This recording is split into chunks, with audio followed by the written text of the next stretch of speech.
Good morning everyone. चलिए, last class में हमने डिसोल्यूशन स्टार्ट किया था, उसे कंटिन्यू करते हैं। सबसे पहले थोड़ा सा रिवाइज करते हैं हमने जो लास्ट क्लास में सीखा था। डिसोल्यूशन जब भी होगा तो क्या ऐसा होगा कि पार्टनर्स घर पे बैठ गए, अब उन्होंने कहा चलो कल से ऑफिस जाना बंद? ऐसा नहीं होगा। जब भी डिसोल्यूशन होगा, लीगल प्रोसेस के थ्रू फर्म को डिसॉल्व किया जाएगा। इस लीगल प्रोसेस में सबसे पहला स्टेप क्या है? Transferring all assets and liabilities to realisation account. यानी कि सबसे पहले हमें हमारी बैलेंस शीट को क्या करना है? क्लोज करना है by transferring assets and liabilities. तो सबसे पहला स्टेप जो हमने उस दिन सीखा था,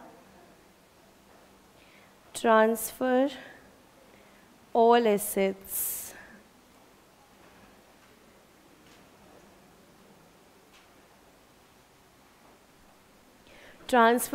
एसेट्स टू रियलाइजेशन अकाउंट।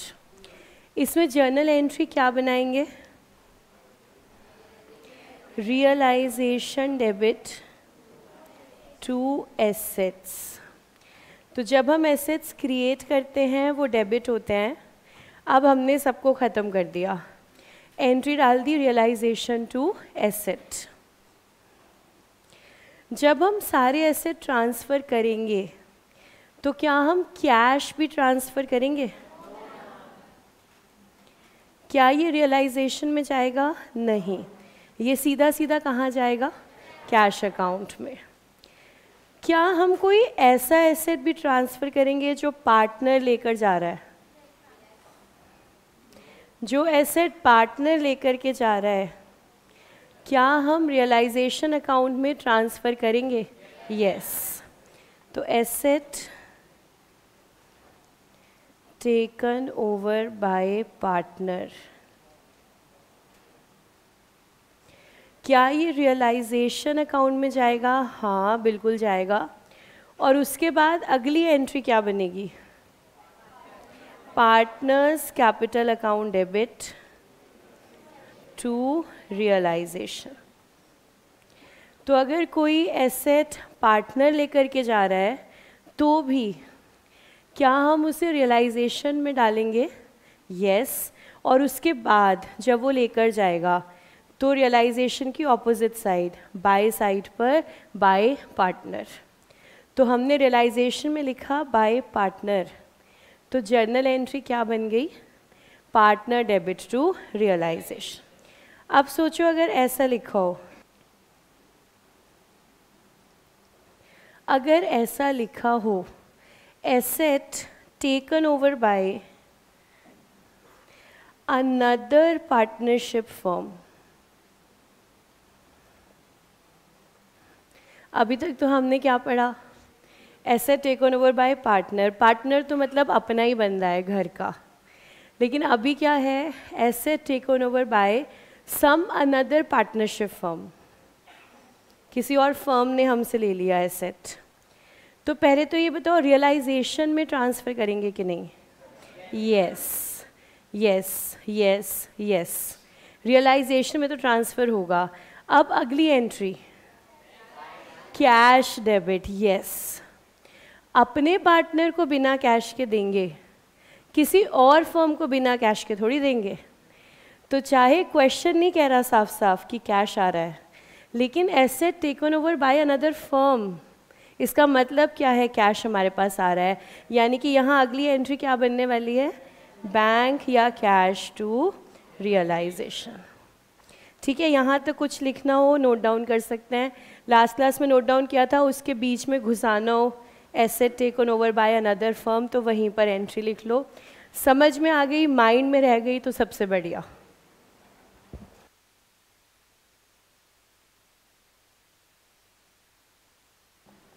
फिर साथ साथ एसेट में एक बात और लिखना, अनरिकॉर्डेड एसेट।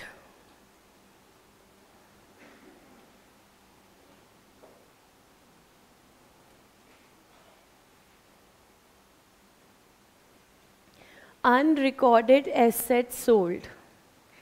अगर हमें पता चला कोई अनरिकॉर्डेड एसेट था, मान लीजिए जीएलपी, क्वेश्चन कह रहा है हमारे पास जीएलपी थी बट हमने तो उसको बुक्स में दिखाया ही नहीं, और अभी हम लोगों को जीएलपी की क्या मिल गई है, पेमेंट, डिसोल्यूशन के समय पर।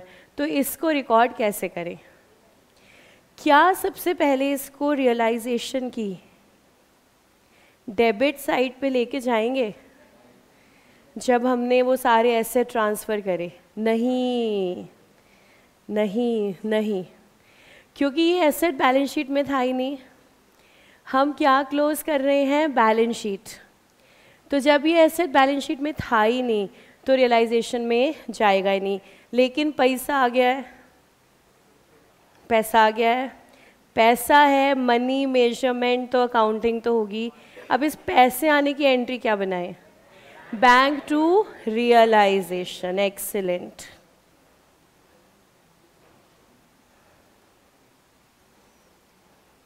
ये हमारा पूरा का पूरा एसेट की अकाउंटिंग आपको अच्छे से समझ में आई।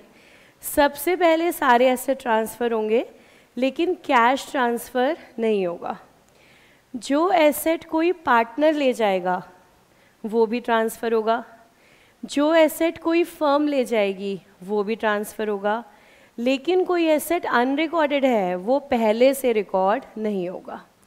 उसके बाद सेकंड अकाउंटिंग एंट्री जो हम बना रहे हैं, पार्टनर एसेट ले गया, पार्टनर एसेट ले गया तो एंट्री क्या बन रही है, partners account debit to realisation. कोई और फर्म हमारा स्टॉक ले गई, bank account debit to realisation. Unrecorded asset हमने बेच दिया, bank account debit to realisation. Clear? अब जब भी हम एसेट बेचेंगे, जब भी हम एसेट बेचेंगे तो कुछ ना कुछ प्रॉफिट या लॉस तो होगा। प्रॉफिट या loss on sale of asset. जब भी एसेट बेचोगे कोई ना कोई प्रॉफिट या लॉस तो होगा, लेकिन क्या उसके बारे में आपको अब सोचना है? नहीं। क्यों नहीं सोचना? बिजनेस बंद हो चुका है। प्रॉफिट या लॉस चलते बिजनेस में सोचा जाता है। आज आप बिजनेस बंद कर रहे हो, एसेट बिक गए, तो आप क्या भंगड़ा करोगे कि 2 लाख का प्रॉफिट हो गया मुझे मशीन बेचने पर? आप बताओ, मशीन बेच के हो गया 2 लाख का फ़ायदा आपको, 2 लाख ज़्यादा में आपने बेच दी, तो क्या आप डांस करोगे? नहीं, क्योंकि दिमाग क्या कह रहा है, बिजनेस क्या हो रहा है, बिजनेस हमारा बंद हो रहा है। तो देखो, प्रॉफिट या लॉस के लिए ध्यान रखना, ये सब मोह माया है। अब बिजनेस बंद हो रहा है, अब इसे त्याग दो।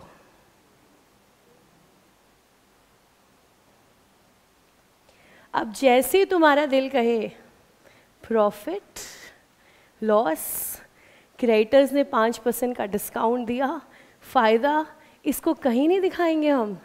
अपने दिल को कह देना, कहीं नहीं दिखाएंगे भाई, बाहर आ जा प्रॉफिट या लॉस से।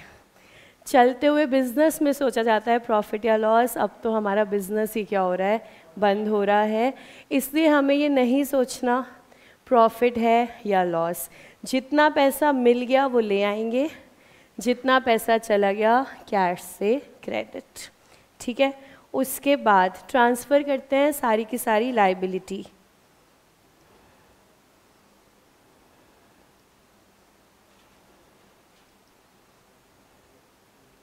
सारी की सारी लायबिलिटी ट्रांसफ़र करेंगे हम। एंट्री क्या बनाएंगे? Liability to realisation. Liability to realisation. जब हम लायबिलिटी साइड ट्रांसफ़र करेंगे, क्या कैपिटल बैलेंस ट्रांसफ़र करना है? नहीं। Reserve and surplus? नहीं। अच्छा, current account balance?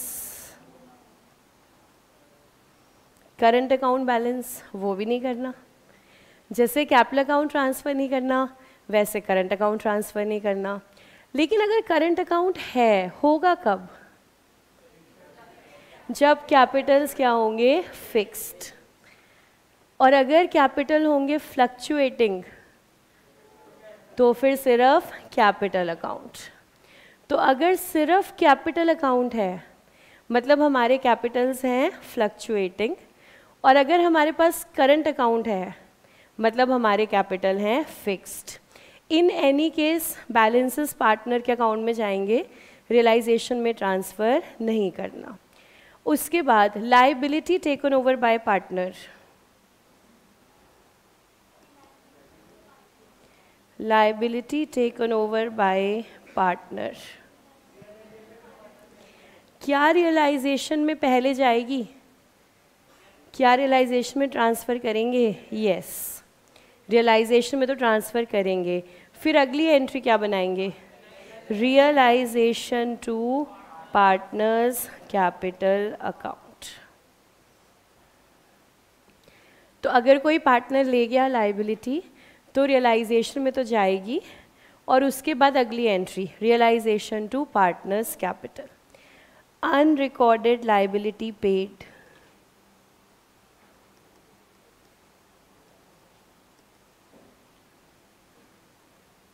Unrecorded liability paid, सीधा एंट्री क्या बनाएंगे, रियलाइजेशन टू बैंक। तो पहले रिकॉर्ड नहीं करना उसको रियलाइजेशन में, सीधा पेमेंट दिखाना है, रियलाइजेशन टू बैंक। अगर मान लो आपका दोस्त कहे अनरिकॉर्डेड जीएसटी लाइबिलिटी पेड, कह रहे जीएसटी देना था, हम देना भूल गए, अब दे रहे हैं,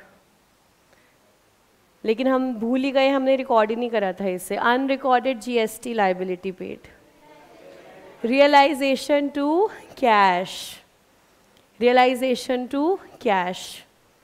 तो थोड़ा दिल से पढ़ोगे तो जब मैंने ये लिख दिया अनरिकॉर्डेड लाइबिलिटी, तो फिर कोई भी नाम डाल दो आगे, किसी भी बात का अनरिकॉर्डेड, एंट्री क्या बननी है, रियलाइजेशन टू कैश। और जो घबरा घबरा के पढ़ोगे, यार ये CGST है, SGST है, IGST है, इसका क्या करना होगा हमें, घबराना नहीं, बिंदास। जब अनरिकॉर्डेड की एंट्री क्या है, रियलाइजेशन टू कैश, तो चाहे वो अनरिकॉर्डेड GST हो, चाहे वो अनरिकॉर्डेड इनकम टैक्स हो, चाहे वो अनरिकॉर्डेड कुछ भी हो, एंट्री क्या बनेगी, रियलाइजेशन टू कैश।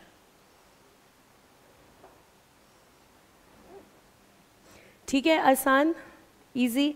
उसके बाद हमने कुछ पढ़ा था खर्चे, एक्सपेंसेस ऑफ रियलाइजेशन।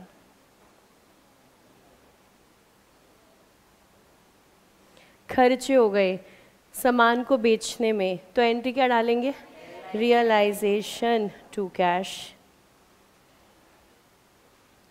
सब कुछ करके रियलाइजेशन को क्लोज कर देंगे तो या तो प्रॉफिट आएगा या तो लॉस आएगा। किस में बांटेंगे, all partners in profit sharing ratio. ये है सुहाना सफ़र, आराम से रियलाइजेशन, आराम से पार्टनर्स कैपिटल, लास्ट में बैलेंसिंग फिगर कैपिटल अकाउंट की कहाँ ट्रांसफ़र हो जाएगी, कैश में। फिर कैश में आओगे तो देखोगे कैश अकाउंट टैली हो गया। सारे अच्छे कर्मों का फल है बेसिक अकाउंटिंग रियलाइजेशन की।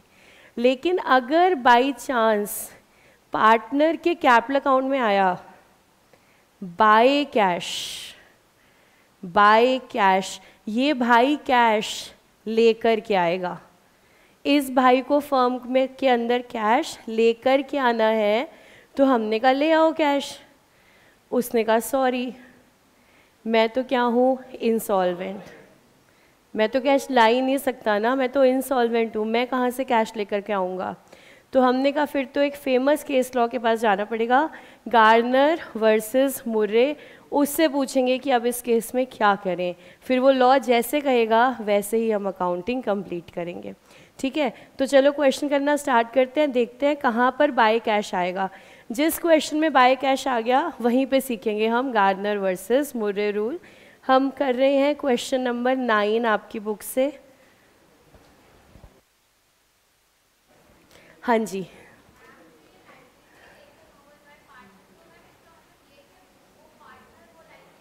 हाँ वो पार्टनर पे करेगा, और इसका मतलब ये भी है कि फिर हम पार्टनर को पे करेंगे, क्योंकि इसीलिए हमने पार्टनर का कैपिटल अकाउंट क्रेडिट कर दिया है। तो अल्टीमेटली पेमेंट फर्म से ही जाएगी। Page number 314, question number 9।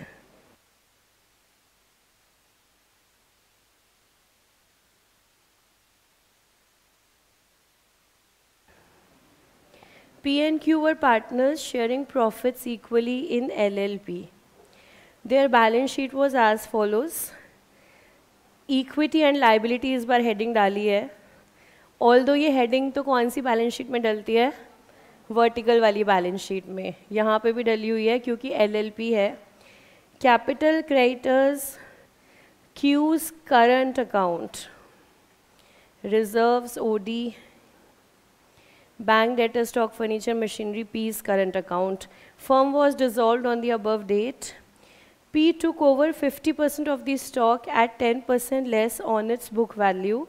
Remaining stock was sold at a gain of 15%. आपके दोस्त की शैतानी शुरू हो चुकी है, कह रहा है सीधा सीधा अमाउंट बताऊंगा, मज़ा नहीं आ रहा, स्टॉक कितने में बिका, लो मैंने तुम्हें एक रिलेशनशिप दे दिया। P लेकर गया कितना, 50% स्टॉक, कितने पे, बुक वैल्यू से 10% कम पे, और बचे हुए स्टॉक को हमने बेच दिया कितने पे, 15% के प्रॉफिट पे। चलो निकाले ज़रा अमाउंट, P कितना का स्टॉक ले गया। देखो स्टॉक पूरा कितने का है, 35,000 का। P लेके जा रहा है आधा, 50%, यानी कि 17,500। इसमें इसको 17,500 पे लेके नहीं गया, -10%। तो P जो लेकर गया, P ने वैल्यूएशन कितनी करी, 15,700, 15,700, 750। तो P लेके जा रहा है 15,750 पे आधा स्टॉक, बचा हुआ आधा हमने बेच दिया। बचे हुए आधे से देखो पैसे कितने मिले,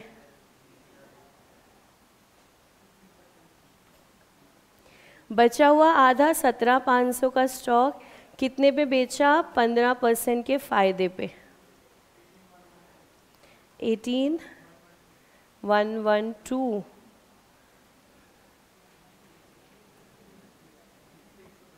बीस 125। कौन सा कैलसी है आपका जो ये 18,112 निकाल रहा है। तो हमने स्टॉक बेचा बचा हुआ 20,125 पर। तो देखिए स्टॉक टोटल कितने का था, 35,000 का। P ने कहा आधा मैं ले जाता हूँ, आधा आप बेच दो, आधा हो गया 17,500, 17,500। P ने कहा मैं लेके जाऊँगा 10% लेस पे, तो 17,500 माइनस 10%, P लेके जा रहा है 15,750 पे। और बचा हुआ स्टॉक हमने बेचा, फर्म ने बेचा खुद 15% के फ़ायदे पे, तो 17,500 पे 15% ऐड करके फर्म ने बेच करके कितने पैसे ले लिए, 20,125। तो आसान है, कुछ मुश्किल नहीं इसमें। Furniture and machinery realise 30 and 50। There was an unrecorded investment which was sold for 25,000। तो इसकी क्या जर्नल एंट्री बनाएंगे, bank to realisation. Debtors realized 90% only, and 1 to 4-5 were recovered for bad debts written off last year. पिछले साल के bad debts recover होकर के आ रहे हैं हमारे लिए। It is like unrecorded income, पैसा आ रहा है तो क्या करें, bank to realisation. There was an outstanding bill for repairs which had to be paid. ये लाइबिलिटी भी चुकानी है, अनरिकॉर्डेड है, बैलेंस शीट में आउटस्टैंडिंग बिल का कोई रेफरेंस नहीं है, अनरिकॉर्डेड लाइबिलिटी पे करनी है, तो एंट्री बनाएंगे realisation to bank. You are required to prepare realisation account, partners capital account, including transfer of current account balances and bank account in the books of the firm. देखिए जहाँ पर भी हमारे पास पार्टनर्स के करंट अकाउंट होंगे ना, current account का बैलेंस CD जो आएगा जब भी हमारे पास पार्टनर का करंट अकाउंट है,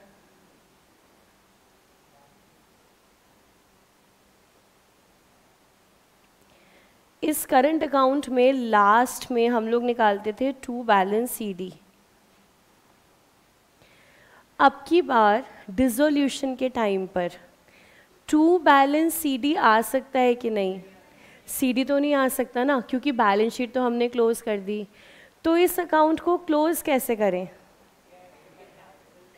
कैश यहाँ से भी दें और फिर कैश कैपिटल अकाउंट से भी दें? ऐसा नहीं करेंगे, रादर क्या करेंगे, करंट अकाउंट को क्लोज करेंगे by transferring the balance to the capital account, और कैपिटल को क्लोज करेंगे फाइनल कैश के थ्रू लेना देना करके। तो करंट अकाउंट का जो लास्ट में बैलेंस आएगा, बैलेंस कैरिड डाउन की जगह अब हम क्या लिखेंगे, टू कैपिटल अकाउंट्स। तो ये जितना भी बैलेंस आ रहा है सारा का सारा कहाँ ट्रांसफ़र कर दो, टू दी कैपिटल अकाउंट। इसलिए हमारे पास एक ऑप्शन है, मॉड्यूल ने कहीं पर कुछ ऑप्शन लिया है, कहीं पर कुछ। पहला ऑप्शन ये है, शुरुआत में ही, स्टार्टिंग में ही जो करंट अकाउंट का बैलेंस आ रहा है वो कहाँ ले जाओ, कैपिटल में, और बाकी सब एडजस्टमेंट भी कहाँ कर दो, कैपिटल अकाउंट में। पहला ऑप्शन तो ये है। दूसरा ऑप्शन, आप करंट अकाउंट बनाओ, उसमें सब एडजस्टमेंट करो, लास्ट में बैलेंस कहाँ ट्रांसफ़र करो, कैपिटल में। आप चाहे लास्ट में करो चाहे स्टार्टिंग में करो, दोनों ऑल्टरनेटिव्स करेक्ट हैं। मैं इस क्वेश्चन में आपको दोनों तरीके से अकाउंट बना के दिखा दूंगी। स्टार्टिंग में भी ट्रांसफ़र कर सकते हो, एंड में भी ट्रांसफ़र कर सकते हो, जैसे करना चाहो वैसे कर सकते हो। तो चलो स्टार्ट करते हैं। आप कैसे करना चाहोगे? अगर स्टार्टिंग में ट्रांसफ़र करेंगे तो करंट अकाउंट बनाएंगे ही नहीं ना, हमने पहले ट्रांसफ़र कर दिया, बात ख़त्म। अगर एंड में ट्रांसफ़र करेंगे तो कैपिटल अकाउंट भी बनाएंगे और करंट अकाउंट भी बनाएंगे। तो पहले हम ऐसा मान लेते हैं स्टार्टिंग में कर रहे हैं, तो हम सिर्फ कैपिटल अकाउंट बनाएंगे और करंट का बैलेंस सीधा ट्रांसफ़र कर देंगे हम कैपिटल के अंदर। तो चलिए फिर बना लेते हैं हम हमारे तीनों accounts, realisation, partners capital and cash.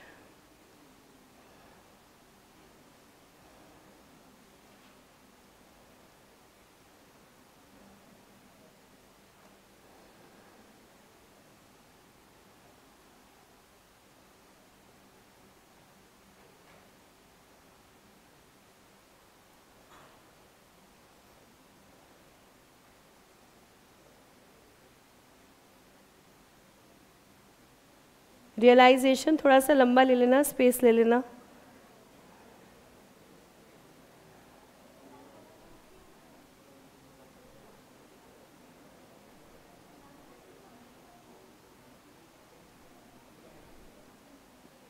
ये क्वेश्चन हम पेपर प्रेजेंटेशन में कर रहे हैं।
स्टार्ट करते हैं बैलेंस शीट ट्रांसफ़र करके। Will begin with asset side. Asset पे सबसे पहले बैंक का बैलेंस है, बैलेंस ब्रॉट डाउन।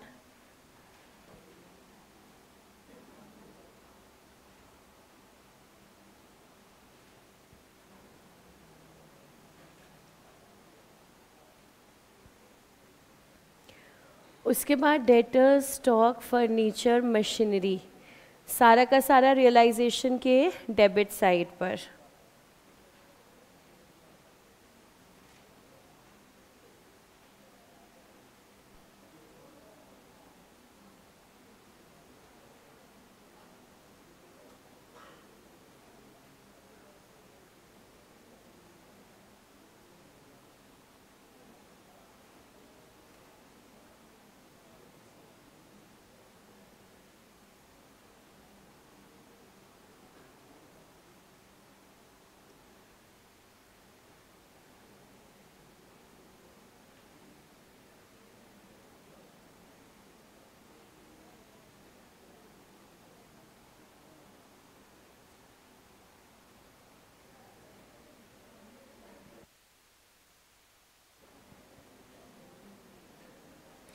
एसेट्स के बाद हमारे पास आ रहा है पी का करंट अकाउंट।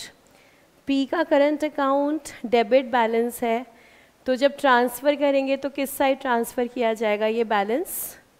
टू साइड के बाय साइड? टू साइड पर। तो पी के केस में ट्रांसफ़र करेंगे टू पीज करंट अकाउंट। तो अगर लाइबिलिटी साइड पर बैलेंस होता है तो क्रेडिट साइड पे ले जाते हैं, एसेट साइड पर बैलेंस है तो डेबिट साइड पे पोस्ट करेंगे to Ps current account 10,000।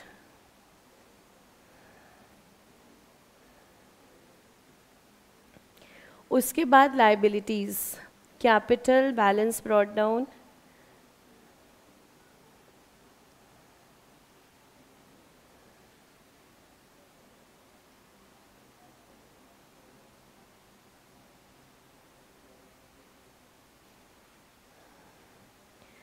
creditors realization account,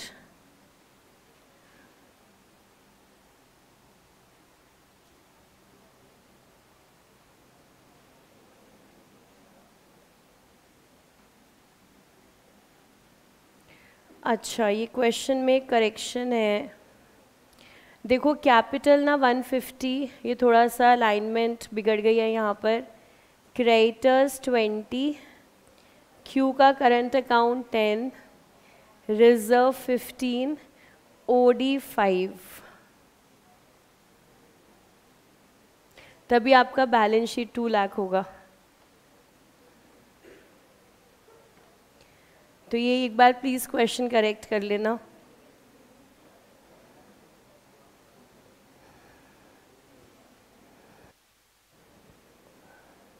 एक मिनट का मौन उन बच्चों के लिए जो आगे बढ़ गए थे अपने आप।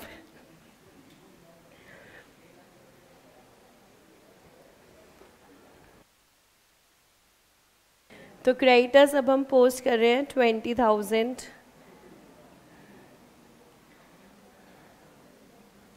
Then cause current account liability side पर है, क्रेडिट साइड पोस्ट करेंगे।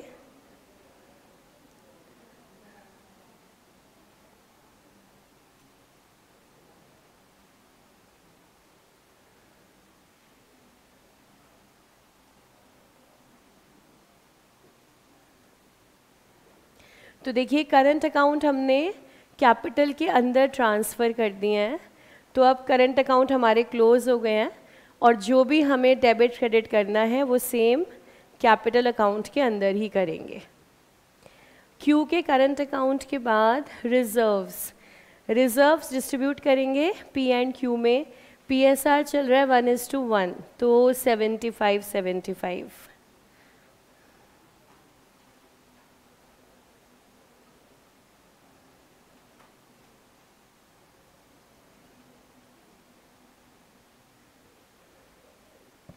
रिजर्व्स के बाद बैंक ओवरड्राफ्ट लाइबिलिटी है, realisation account,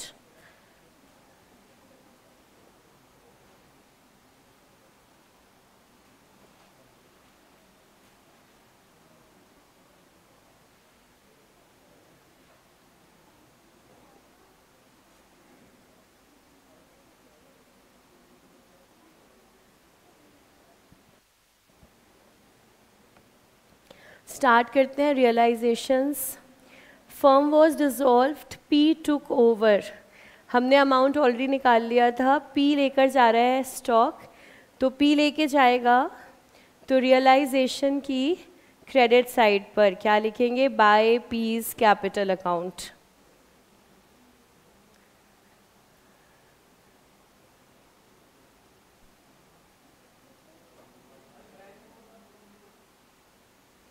by P's capital account 35,000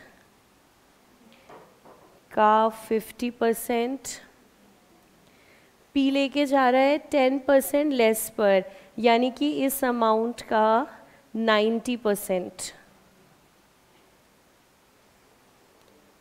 तो आप देखोगे हमने जो अमाउंट निकाला था 15,750, ये सेम अमाउंट आ जाएगा, टोटल का 50 और 10% लेस पर लेकर जा रहे हैं, तो या तो आप -10 कर दो या आप सीधा इंटू 90 कर दो, दोनों तरीके से आंसर आपका आ जाएगा। यहाँ लिखा बाय पी, तो पी के अकाउंट में to realisation,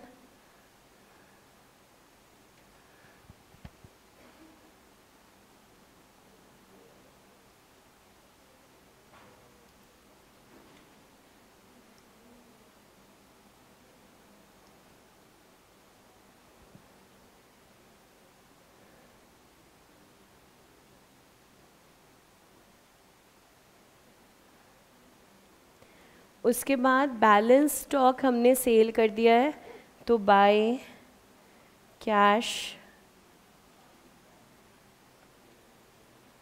by bank,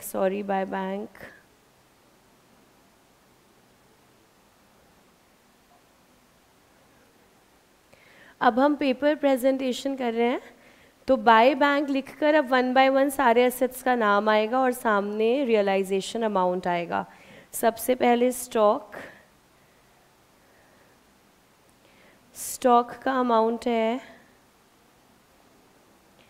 35,000 into 50% into 115 या फिर प्लस 15%।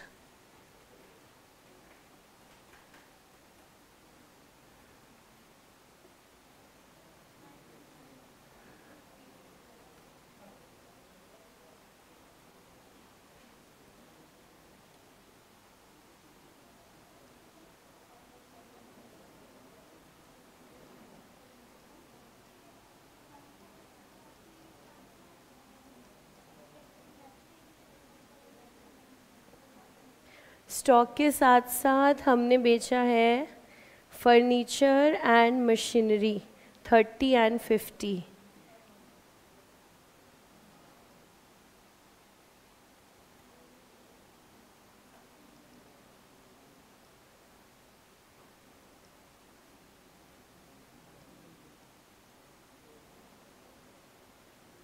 आप सारे अमाउंट्स इनर कॉलम में भी लिख सकते हो और सीधा टोटल आउटर कॉलम में लिख सकते हो, ऐसे भी लिख सकते हो। फर्नीचर और मशीनरी के बाद अनरिकॉर्डेड इन्वेस्टमेंट 25,000 इन्वेस्टमेंट बेच रहे हैं हम।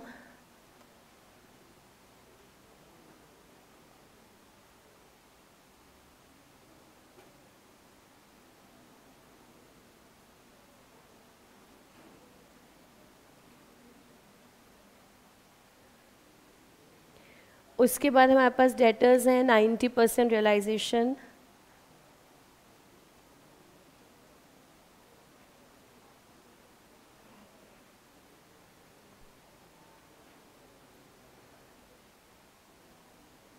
क्या डेटर्स का अमाउंट आपने निकाल लिया 22,500। उसके बाद हमारे पास है बैड डेट रिकवर्ड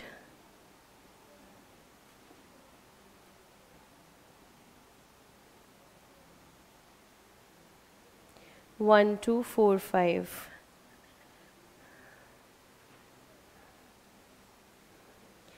सारा रियलाइजेशन आ गया है, सबका टोटल कर लेते हैं और बैंक अकाउंट में दूसरी साइड की पोस्टिंग। बैंक अकाउंट में जाके अब सारा अलग अलग नहीं लिखना है, वहाँ सीधा कंबाइंड अमाउंट डालेंगे, टोटल कैश रिसीव्ड।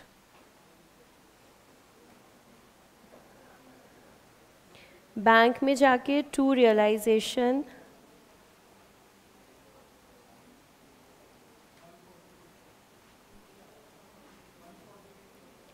वन 48 870,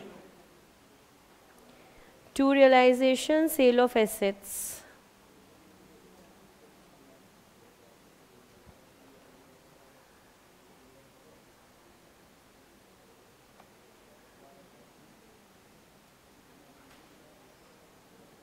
उसके बाद क्वेश्चन बात कर रहा है आउटस्टैंडिंग बिल फॉर रिपेयर्स की।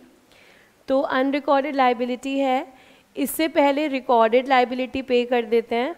रिकॉर्डेड कौन कौन सी है? क्रेडिटर्स, बैंक ओवरड्राफ्ट, और फिर उसके बाद आउटस्टैंडिंग बिल। तो हम डेबिट साइड पे लिख रहे हैं टू बैंक, सारी लाइबिलिटीज़ की पेमेंट करेंगे अब।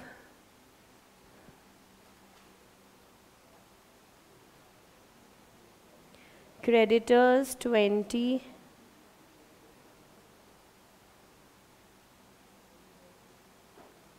Bank overdraft 5,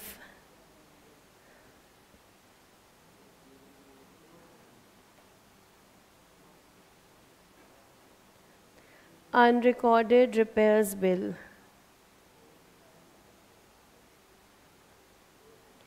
2000। लाइबिलिटीज़ की पेमेंट हो रही है 27 की। क्वेश्चन मोस्टली रिकॉर्डेड लाइबिलिटी के बारे में साइलेंट ही होता है, तो ये खुद से ध्यान से पे कर देनी है। गलती से छूट भी सकती है, इसलिए ध्यान रखना है, क्योंकि क्वेश्चन ने ना तो क्रेडिटर के बारे में कुछ कहा, ना ओडी के बारे में कुछ कहा, आउटस्टैंडिंग का बता दिया। तो ये जो क्रेडिटर्स हैं, हमारी कोई लाइबिलिटी है तो वो हम खुद पे करेंगे to bank. Total amount bank में ले जाएंगे बाय रियलाइजेशन 27,000।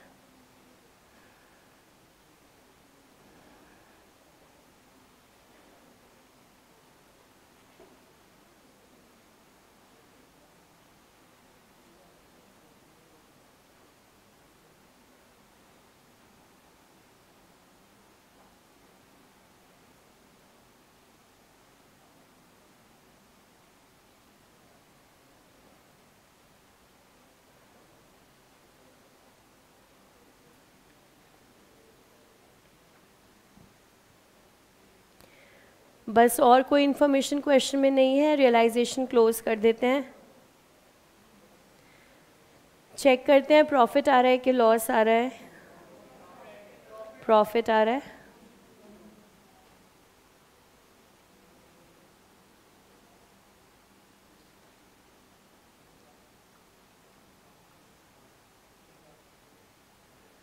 पेपर प्रेजेंटेशन कर रहे हैं हम, कोई भी शॉर्ट फॉर्म नहीं। ट्रांसफर्ड के लिए पेपर में TFD नहीं लिखना है, पूरा वर्ड आएगा टू प्रॉफिट ट्रांसफर्ड टू। हमारे पार्टनर्स हैं P&Q।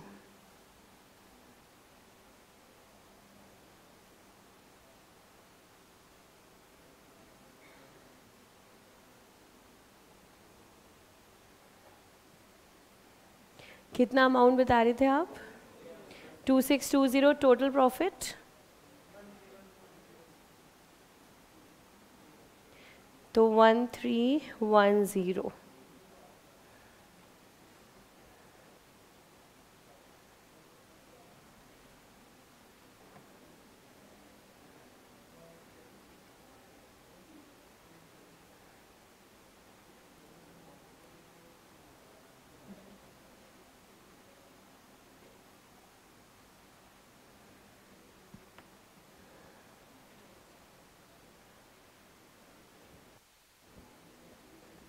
उम्मीद है अब तो रियलाइजेशन से दोस्ती हो गई होगी। ये शायद आप लोगों ने क्या 12th में भी सीखा था? अच्छा, कितने बच्चों ने सीखा था 12th में? फिर भी देखिए, आपकी तारीफ बनती है। आपने ऐसे पढ़ा जैसे आप पहली बार पढ़ रहे हो। इतनी एकाग्रता से आपने सारी बात मेरी सुनी, मतलब आप तो हो ही काबिले तारीफ। तो हमारे पास आ गया है प्रॉफिट, इसको ले जाते हैं कैपिटल अकाउंट में।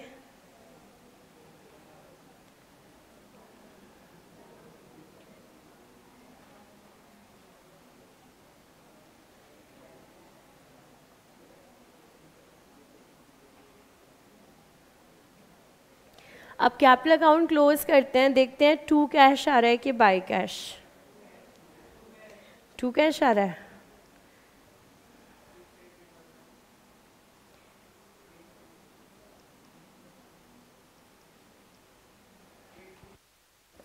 Eight 3060 correct. 68810 68810।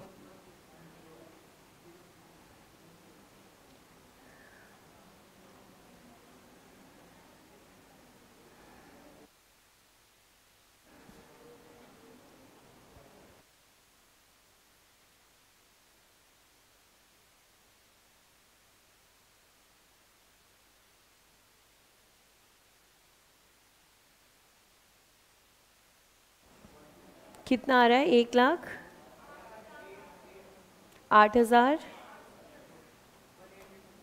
1,08,810।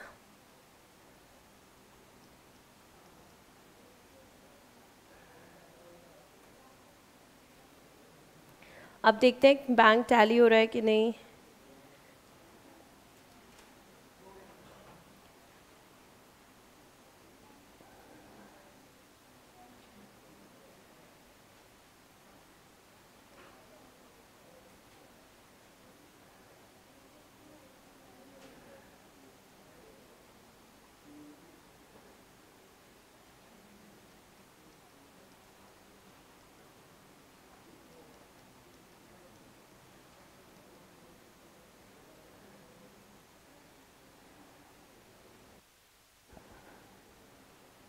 बिल्कुल बेसिक क्वेश्चन है।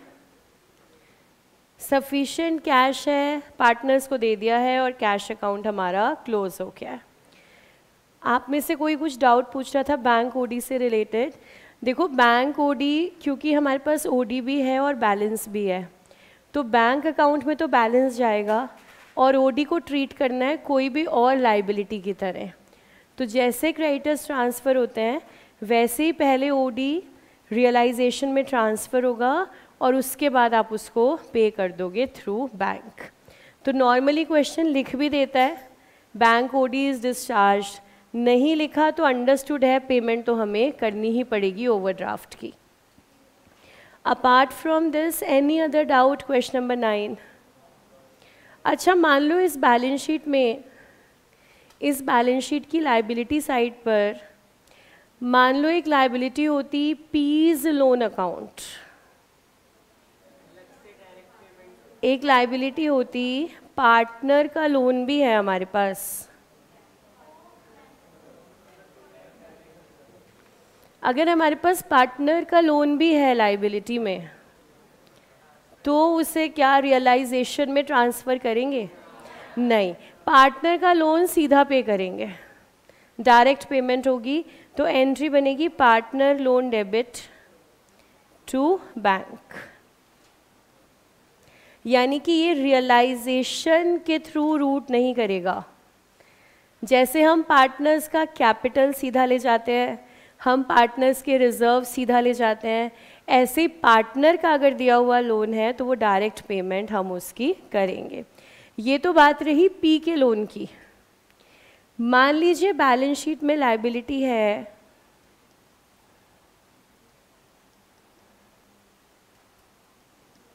अब मिसेस पी का लोन है, को पी का लोन तो सीधा पे करेंगे, मिसेस पी का लोन तो इनको हम अपना माने कि पराया, और पी मतलब पी अपना माने और फर्म अपना के पराया, मतलब भेदभाव होगा पी में और मिसेस पी में कि नहीं? देखो भेदभाव होगा। वैसे पी और मिसेस पी एक साथ हैं, लेकिन लॉ की नज़रों में पी तो फर्म के पार्टनर हैं, लेकिन मिसेस पी को क्या मानेंगे? Third party. तो भाई आप एक आउटसाइडर हो हमारे लिए, पी के लिए नहीं, ठीक है? आप एक आउटसाइडर हो फर्म के लिए, तो आपकी लायबिलिटी को कैसे ट्रीट किया जाएगा? Just like creditors. लेकिन नॉर्मली क्वेश्चन की लैंग्वेज आपको ये मिलेगी, मिसेस पी का लोन कहा जाएगा ट्रांसफ़र कर दो पी के अकाउंट में। मतलब अभी यहाँ पे अलग से पेमेंट की कोई बात नहीं है, डिसोल्यूशन हो रहा है, तो मिसेस पी का लोन है तो पी के कैपिटल अकाउंट में ट्रांसफ़र कर दो, तो फिर हम कर देंगे। तो मिसेस पी का लोन ख़त्म करना है तो डेबिट के क्रेडिट, डेबिट, मिसेस पी का लोन ख़त्म करना है तो Mrs P's loans account debit, transfer करना है पी के कैपिटल अकाउंट में तो टू पीज कैपिटल अकाउंट। देखो फर्म ये कह रही है कि पैसा तो घर पे ही जाना है ना, अब पी तुम्हें दे या मिसेस पी को दे, पैसा तो तुम्हारे ही घर पे जाना है ना, तो ऐसा करो लास्ट में ले जाना ना एक साथ। अभी भी हम मिसेस पी को पैसा चुकाएंगे तो पैसा तो तुम्हारे घर पर ही गया ना, तो अभी रुक जाओ ना तुम, अभी जल्दी मत करो पैसा लेने की, तुम्हारे कैपिटल अकाउंट में ट्रांसफ़र कर देते हैं। पी का कैपिटल अकाउंट बढ़ा रहे हैं कि घटा रहे हैं? बढ़ा रहे हैं ना, तो फर्म तो कह रही है ना हम आपको पैसा देंगे, हम मना नहीं कर रहे, लेकिन ये मिसेस पी का लोन है तो एक बार इसको अलग से नहीं आपके कैपिटल अकाउंट में ट्रांसफ़र हम कर देते हैं। लेकिन अगर क्वेश्चन साइलेंट है तो हम थर्ड पार्टी की तरह ट्रीट करेंगे, ट्रांसफ़र भी करेंगे रियलाइजेशन में, और पहले सबसे पहले पार्टनर से पहले मिसेस पी के लोन को जो है हम रीपे करेंगे।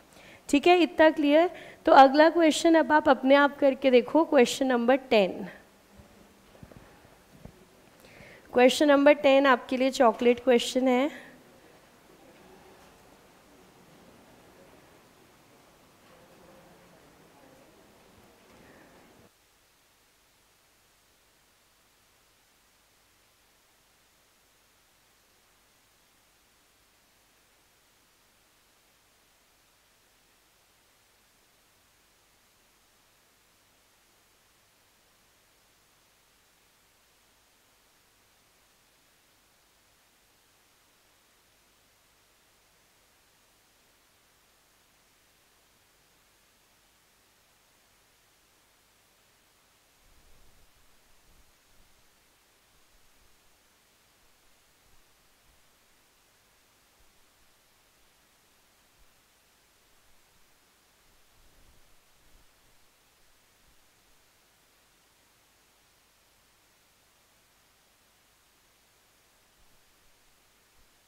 कर लिया, चेतना ने पहले कर लिया था, वो आ रही है। अगर कोई गलती हुई तो फिर शुभ आप आ जाना।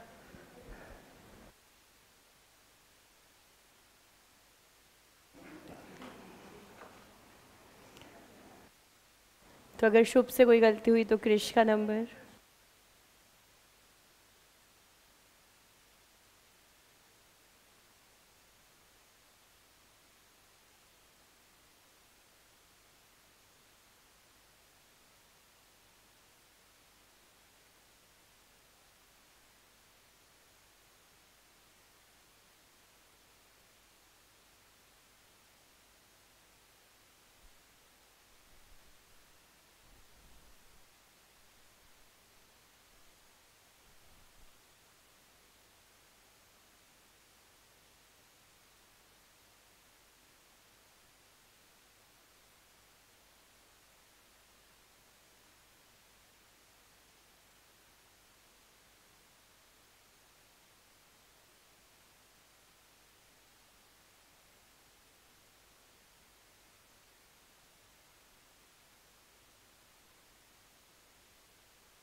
Yes, 9900 is correct.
Yes, absolutely correct, बिल्कुल करेक्टली सॉल्व किया है, ब्यूटीफुल प्रेजेंटेशन के साथ। बिल्कुल ऐसे ही आपको पेपर में करके आना है। तो एक बार चेतना के लिए क्लैपिंग हो जाए। चेतना, वेरी गुड, ये आपकी चॉकलेट, कीप इट अप। तो यहाँ पर एक पॉइंट जहाँ मिस्टेक हो सकती है वो ध्यान रखेंगे, जब क्यू एसेट लेकर के जा रहा है अनरिकॉर्डेड, तो अमाउंट कौन सा लेना है जिस प्राइस पर वो ले गया 4800। तो एसेट 6000 का था, डजेंट मैटर, अनरिकॉर्डेड है। कितने का फ़ायदा या नुकसान हुआ डजेंट मैटर। तो यहाँ पर सिर्फ बाय कैपिटल और वो वाला अमाउंट जितने पर वो एसेट ले गया। Apart from this point any other doubt in this question? सबका कंप्लीट हो गया? किसी की कोई नोटिंग बाकी है? नोटिंग हमने साथ साथ कर ली थी मैम, है ना। तो और कोई, सबका नोटिंग हो गई है, किसी को कोई डाउट नहीं? तो क्या हमें बेसिक एकदम क्लियर है? रियलाइजेशन, है ना, बेसिक हमें एकदम क्लियर हो गया है। अब हम चलते हैं थोड़ा सा एडवांस वर्जन। अब हम समझते हैं गार्डनर वर्सेस मुर्रे रूल। तो आपके रजिस्टर में नेक्स्ट हेडिंग डालेंगे insolvency of a partner. New page लीजिएगा, नए पेज पर इंसॉल्वेंसी ऑफ अ पार्टनर।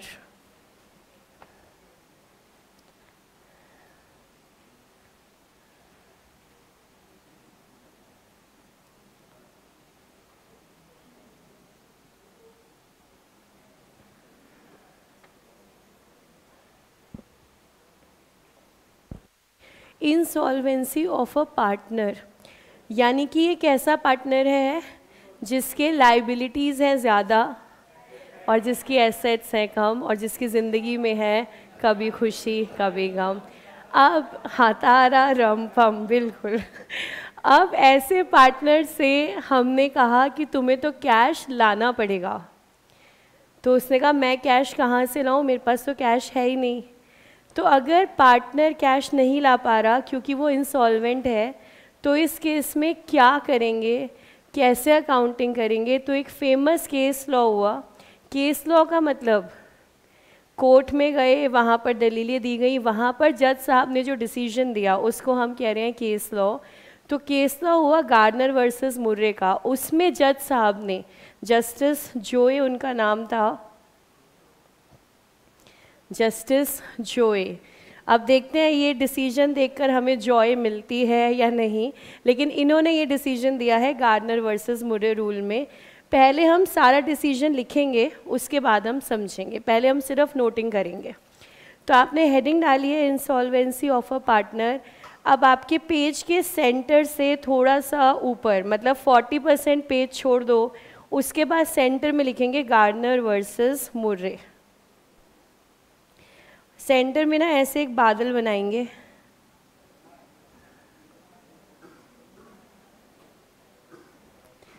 ठीक है, सेंटर से थोड़ा सा ऊपर, सेंटर से थोड़ा सा पहले एक बादल बनाएंगे, इसमें लिखेंगे गार्डनर वर्सेस मुर्रे।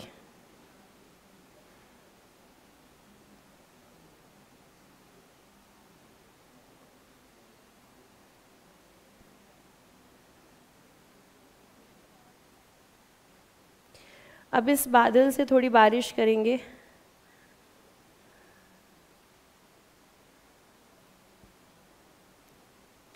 यहाँ से बारिश हो रही है एक रूल की।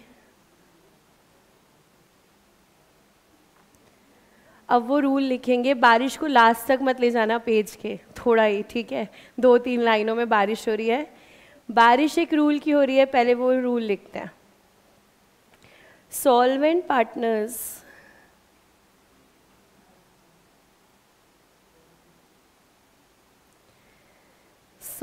पार्टनर्स विल बियर, मैं एग्जैक्टली आपको केस की लैंग्वेज लिखवा रही हूँ। Solvent partners will bear the loss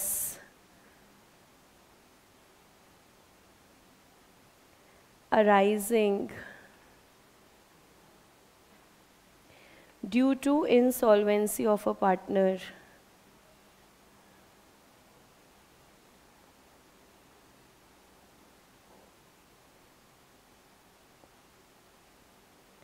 in the capital ratio.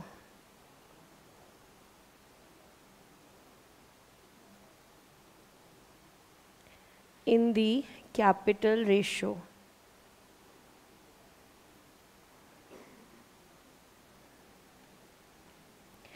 फिर इस बारिश को आगे ले जाएंगे दो अलग अलग हिस्सों में.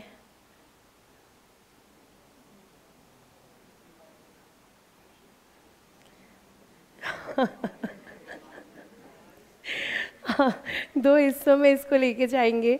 सबसे पहला हिस्सा फिक्स्ड कैपिटल.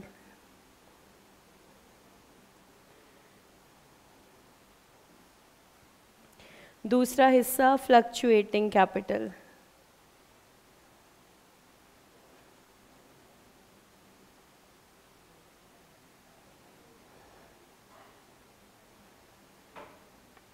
फिक्स्ड कैपिटल के केस में take fixed capital ratio.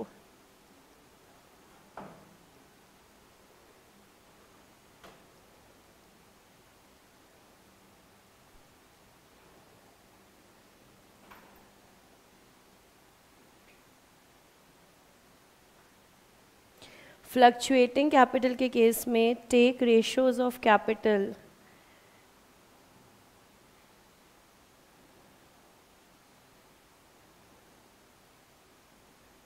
Just before dissolution.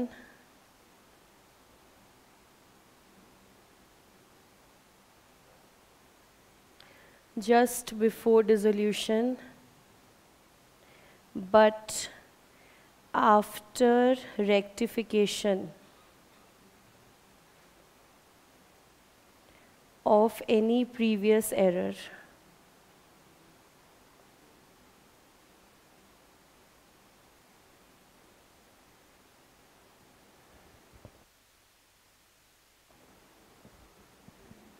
थोड़ा थोड़ा इंग्लिश टू हिंदी समझ आने लगा होगा.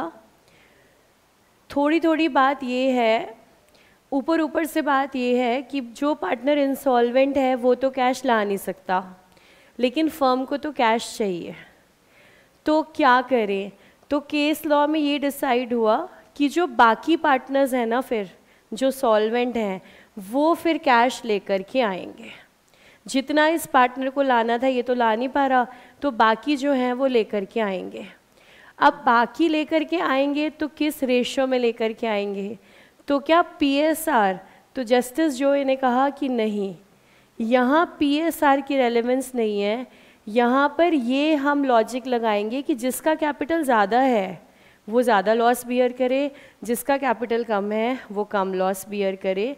तो बाकी सॉल्वेंट पार्टनर्स लॉस को बियर करेंगे किस रेशो में? कैपिटल रेशो के अंदर.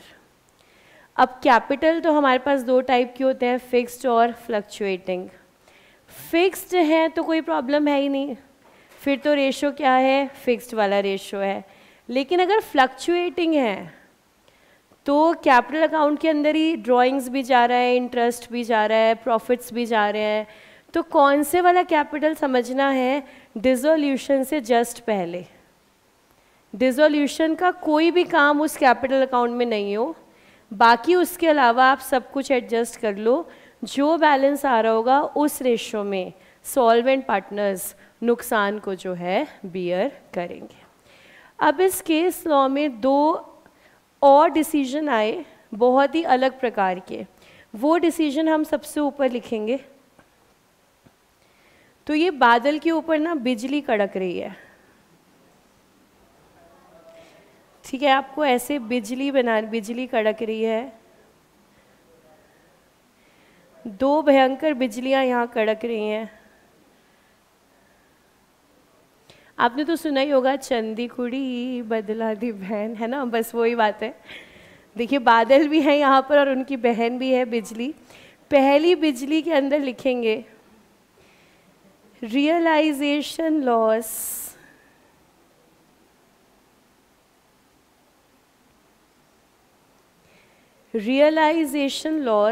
shall be brought in cash.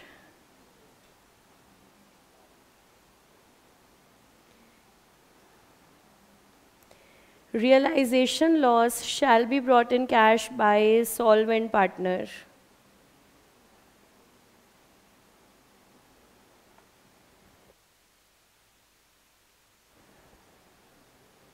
realization loss shall be brought in cash by solvent partners।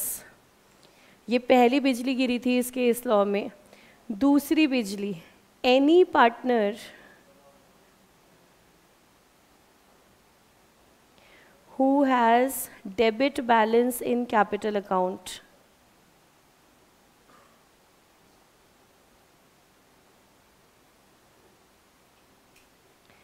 but is not insolvent shall not bear the loss।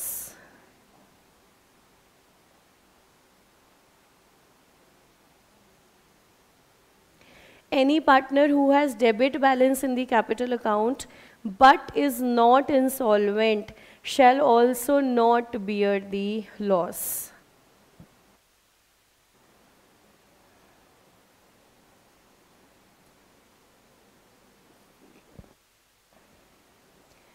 कितनी बिजलियां कड़की थी? 2। देखिए एक डिसीजन जो था वो एकदम लॉजिकल था, लेकिन इसमें कुछ 2 बातें और भी हो गई जो एकदम अचानक से पार्टनर्स के सिर पर आकर के गिरी। अब देखिए केस का नाम है गार्डनर वर्सेस मुरे। पहले तो समझिएगा ये केस हुआ कब। आपका पार्टनरशिप एक्ट किस ईयर में आया था याद है? 1932 में, इंडिया वाला पार्टनरशिप एक्ट। और ये जो केस लॉ हुआ था ये डिसीजन आया है 1904 में।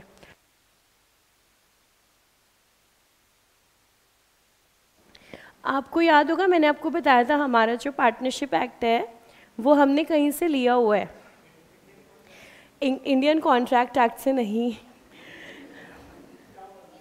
कहाँ से लिया हमने? इंग्लिश लॉ से लिया।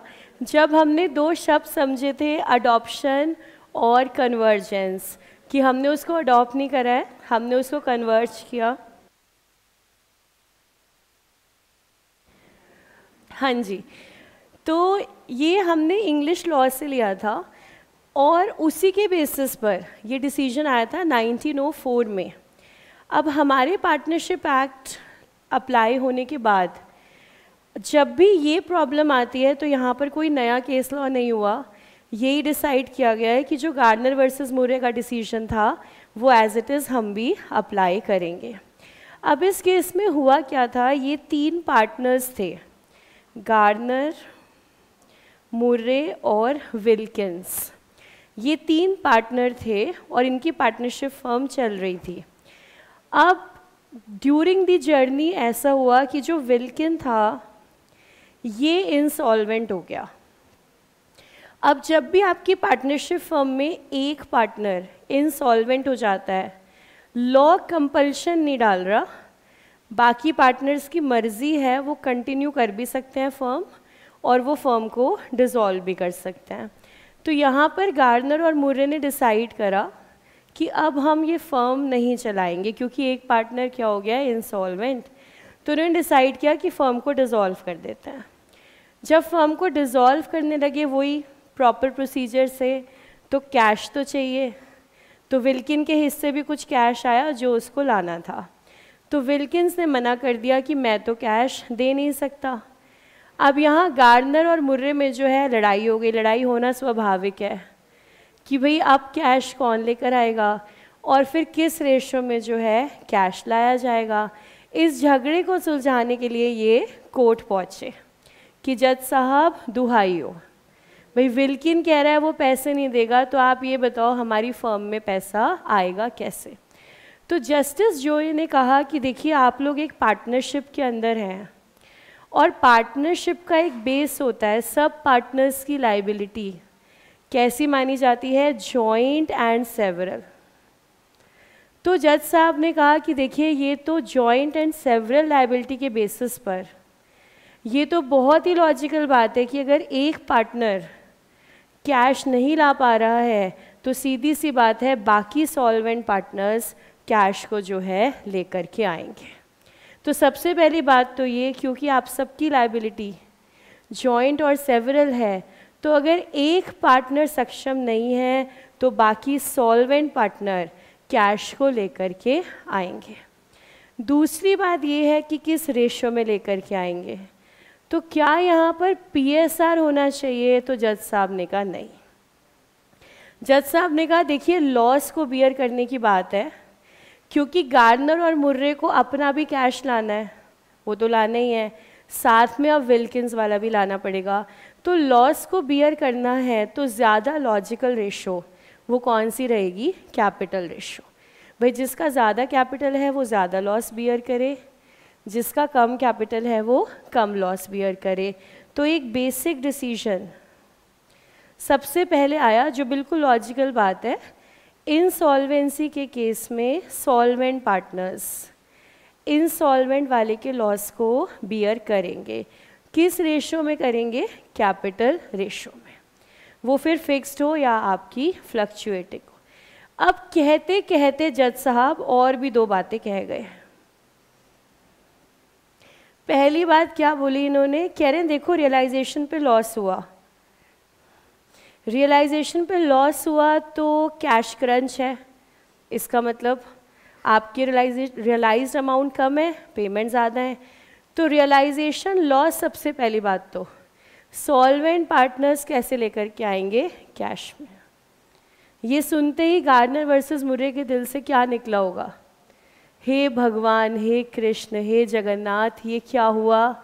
ये तो हमने पूछा भी नहीं था, फिर भी ये बात आ गई कि रियलाइजेशन का लॉस जो है वो कैसे लेकर के आना है? कैश में। अब जज साहब ने कहा है तो लाना तो पड़ेगा, पर क्या गार्डनर, मुर्रे, विल्किंस तीनों लाएंगे? नहीं, है ना, बेचारा विल्किन तो ला ही नहीं सकता ना, तो कौन लेकर के आएगा कैश में? गार्डनर और मुर्रे अपना शेयर। हम ये नहीं कह रहे विल्किंस का भी लाओ, रियलाइजेशन लॉस आप अपना शेयर लेकर के आओ।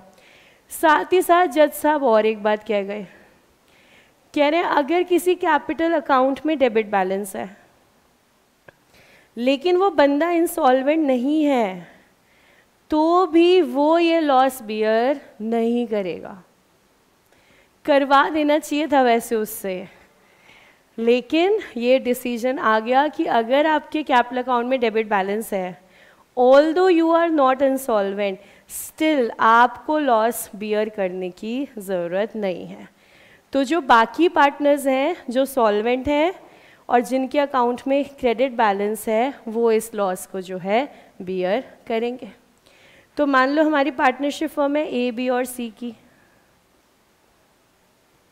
ए, बी और सी की। बी हो गया इंसॉल्वेंट, बी हो गया इंसॉल्वेंट, तो जो इसका डेफिशिएंसी है कैश का वो कौन बियर करेगा? ए और सी। कौन सी रेशो में? कैपिटल रेशो में। अब जब हमने कैपिटल्स के बैलेंसेस देखे तो सी जो था इसका आ रहा था डेबिट बैलेंस, सी का आ रहा था डेबिट बैलेंस, तो सी तो बहुत उदास था। देखो इसने अपना हाथ अपने माथे पे रखा, कह रहा है मैं बहुत उदास हूँ क्योंकि मेरे अकाउंट में बैलेंस कौन सा है? Debit balance. आप बताओ पार्टनर के लिए डेबिट बैलेंस अच्छा है कि क्रेडिट? क्रेडिट। तो ये उदास था। इतने में जज साहब ने डिसीजन दिया। उसके बाद सी मुस्कुराने लगा, भंगड़ा करने लगा। इसने कहा ये मुझे ये लॉस बियर नहीं करना पड़ेगा क्योंकि मैं कैसा पार्टनर हूँ? सॉल्वेंट। लेकिन मेरे कैपिटल अकाउंट में बैलेंस कौन सा आ रहा है? Debit balance.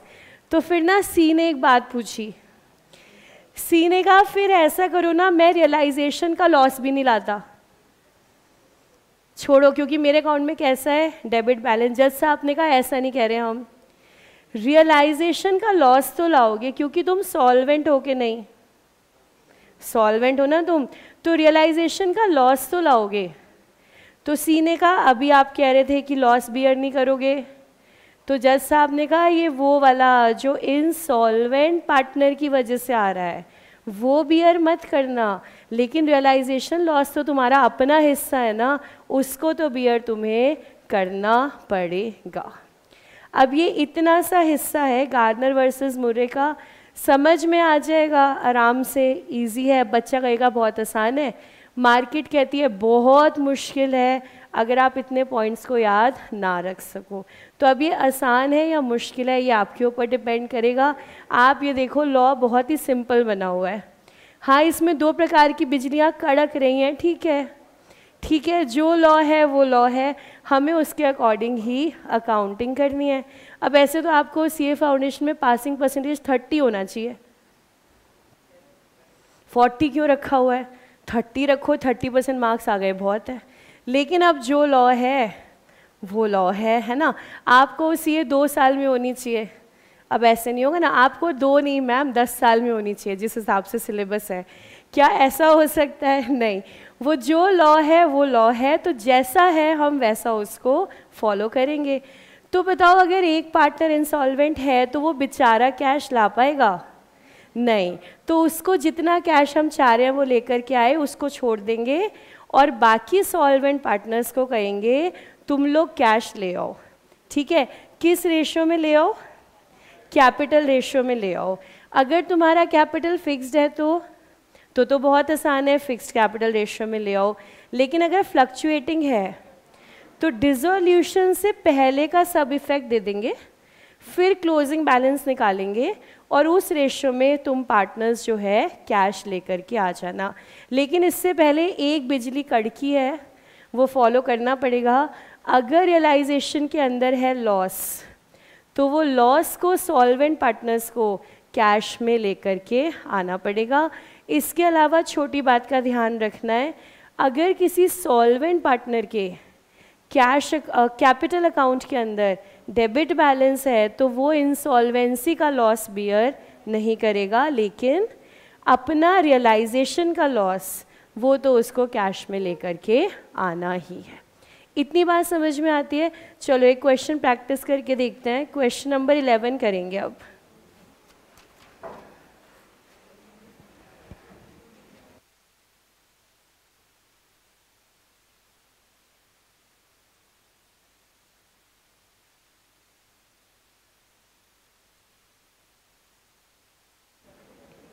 एक बार रीड कर लीजिएगा क्वेश्चन नंबर 11।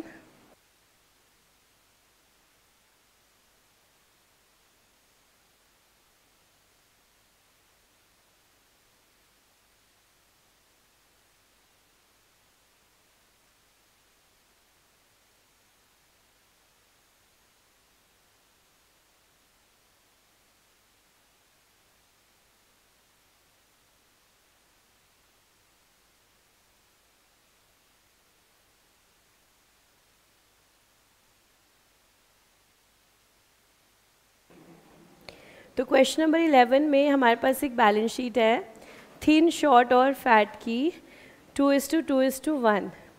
लायबिलिटी साइड देखिए, कैपिटल अकाउंट भी हैं और करंट अकाउंट भी हैं, यानी कि कैपिटल्स यहाँ पर कैसे हैं? फिक्स्ड, फ्लक्चुएटिंग नहीं। अगर करंट अकाउंट भी आ रहा है यानी कि कैपिटल कैसे हैं? फिक्स्ड कैपिटल अकाउंट है। तो अगर कोई पार्टनर इंसॉल्वेंट हुआ तो बाकी पार्टनर्स किस रेशियो में बांटेंगे लॉस को? फिक्स्ड कैपिटल रेशियो में, यानी कि 8:5:2। बाकी इंसॉल्वेंट को हटा देंगे और बाकी पार्टनर्स अपनी फिक्स्ड कैपिटल रेशियो में लॉस को बांटेंगे। तो Thin decides to retire as fat appears to be short of private assets, short decides that he does not wish to take over। अब देखो, थिन कह रहा है मैं तो रिटायर होना चाहता हूँ, फैट कह रहा है मेरे पास तो पैसे ही नहीं है, शॉर्ट कह रहा है फिर मैं क्या करूँगा, छोड़ो, फिर इस पार्टनरशिप फर्म को क्या कर देते हैं? Dissolve. It then transpires that fat has no private assets whatsoever. ये पहले तो क्या बोल रहा था? मेरे पास कम है। फिर जब फर्म को डिसॉल्व करने की बात आई तो फिर ये सच बोल रहा है कि मेरे पास तो है ही नहीं, कम तो छोड़ो, मेरे पास एसेट है ही नहीं। यानी कि फैट हो गया है इंसॉल्वेंट। जैसे ही पार्टनर हुआ इंसॉल्वेंट, आपके दिल से आवाज़ आएगी Gardner versus Murray, Gardner versus Murray.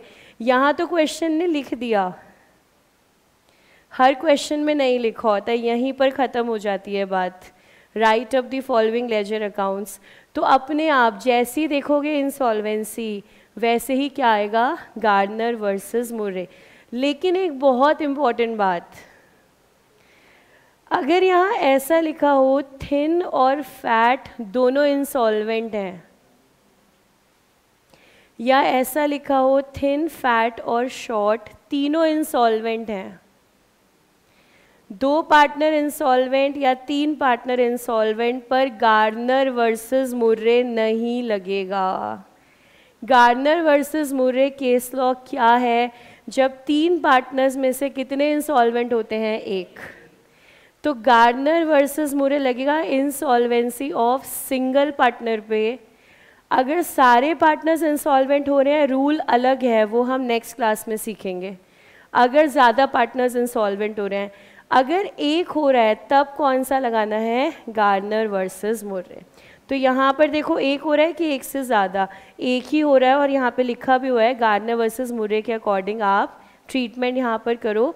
Garner versus Murray की बात कब आएगी? जब हम कैपिटल अकाउंट को बैलेंस करेंगे, तब तक सारा प्रोसेस सेम है, वही रियलाइजेशन, वही कैपिटल अकाउंट में ट्रांसफ़र।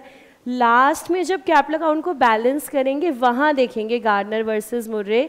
वहाँ तक जैसे चल रहे थे वैसे ही हमें चलना है। तो स्टार्ट करते हैं, रियलाइजेशन अकाउंट बनाते हैं। करंट भी पूछा है हमसे, कैपिटल भी पूछा है, तो कैश अकाउंट नहीं मांगा इन्होंने, हम वर्किंग में बनाएंगे, बनाना तो पड़ेगा, चेक तो करना पड़ेगा। तो हम इस बार कैश अकाउंट बनाएंगे वर्किंग में।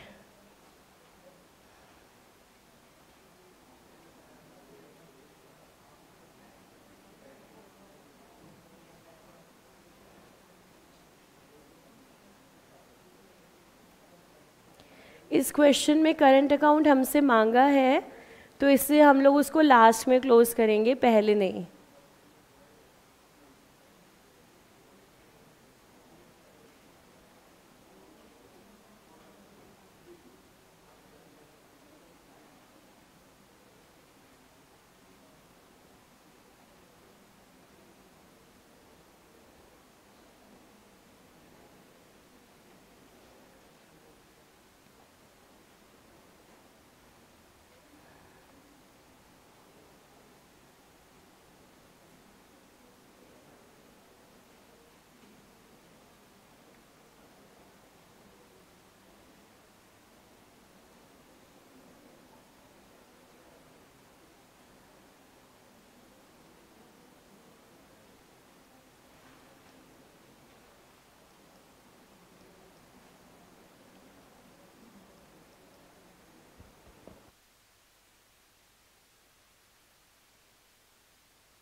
स्टार्ट करते हैं। बेसिक सारा काम अपने आप करेंगे। Assets transfer, liabilities transfer and realisations.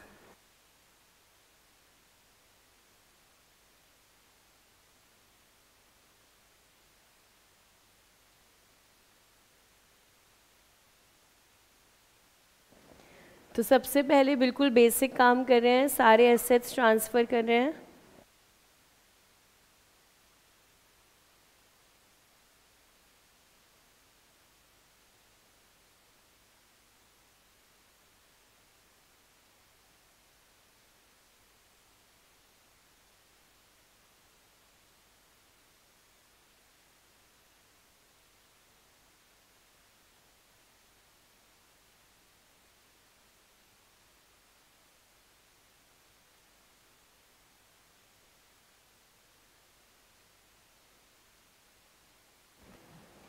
सारे एसेट्स ट्रांसफ़र करेंगे रियलाइजेशन में। उसके बाद capital current account balances respective account में।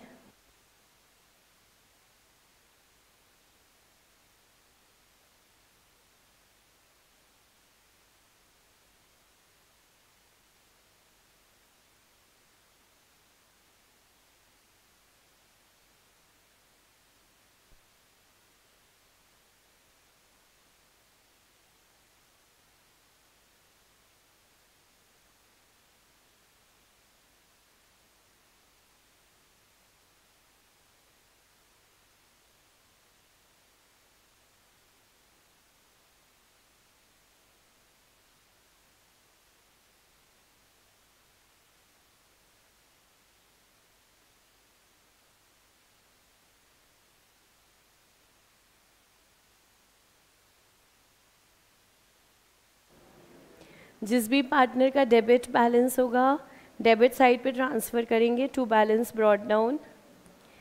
देन क्रेडिटर्स एंड ओवरड्राफ्ट दोनों लाइबिलिटी रियलाइजेशन के अंदर।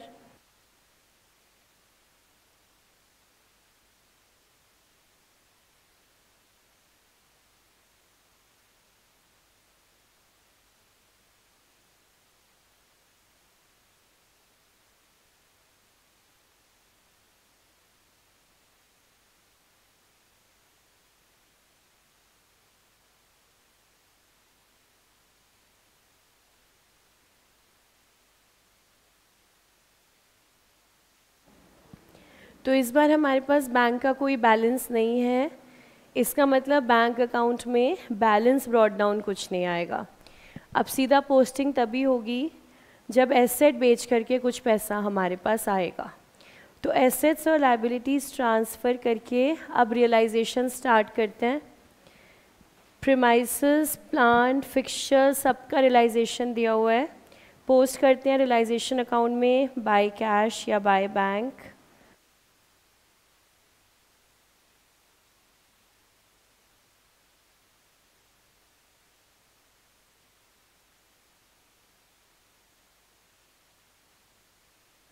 प्रीमाइसेस से आया 60, प्लांट से 107,500।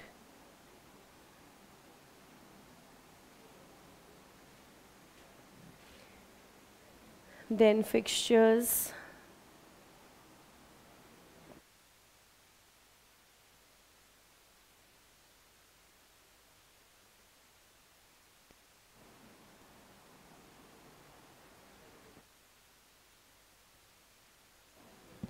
Stock is acquired by another firm, तो पैसा आएगा कि नहीं?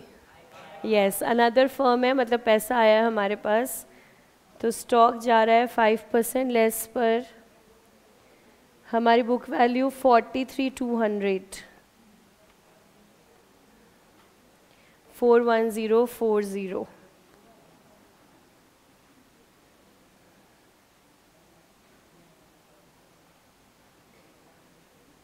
बुक वैल्यू में से 5% माइनस करेंगे। स्टॉक से पैसा आ रहा है 41040। स्टॉक के बाद डेटर्स,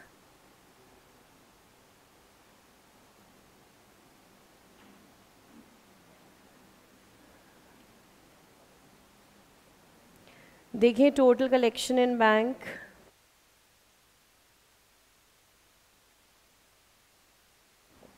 कितना कलेक्शन आ रहा है? 274400, 4440, 274440। इसको वर्किंग नोट में बैंक अकाउंट बना रहे हैं हम, उसमें पोस्ट करते हैं।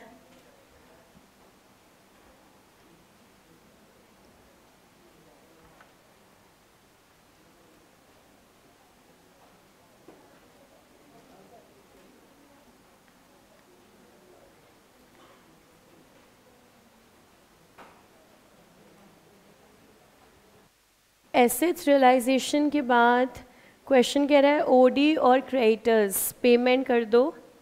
अगर क्वेश्चन नहीं भी कहता पेमेंट हम तब भी करते। तो to bank payment of liabilities,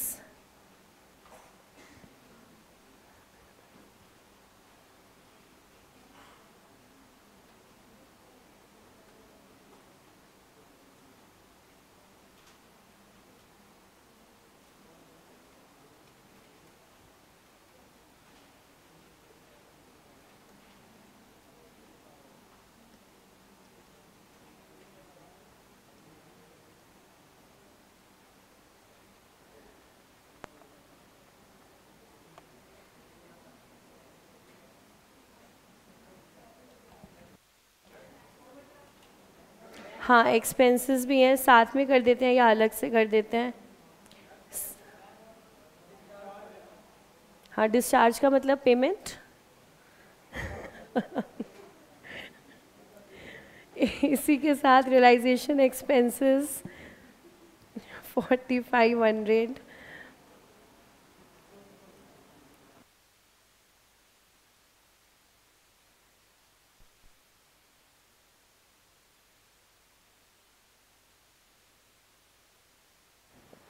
133,480 total payment.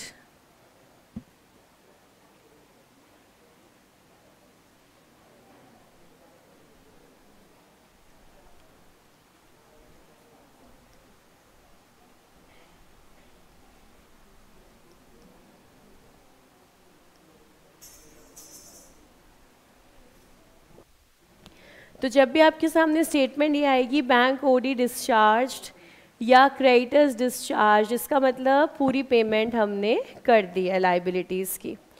इसके बाद क्वेश्चन हमारा साइलेंट है, फर्दर कुछ इन्फॉर्मेशन नहीं है। चेक कर लें लाइबिलिटी क्या हमने पूरी पे कर दी है।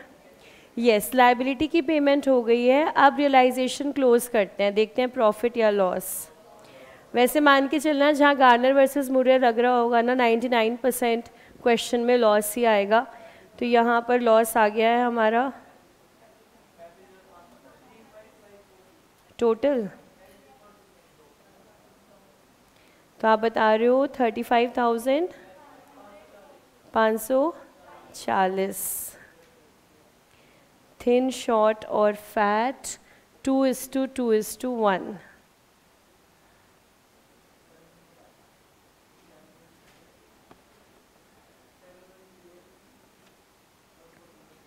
7108 14216।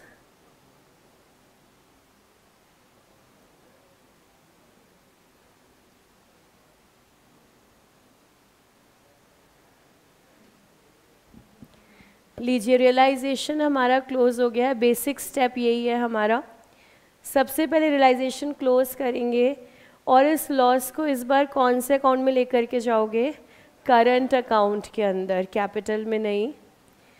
तो करंट अकाउंट बन रहा है तो ये लॉस इस बार वहाँ ट्रांसफ़र होगा।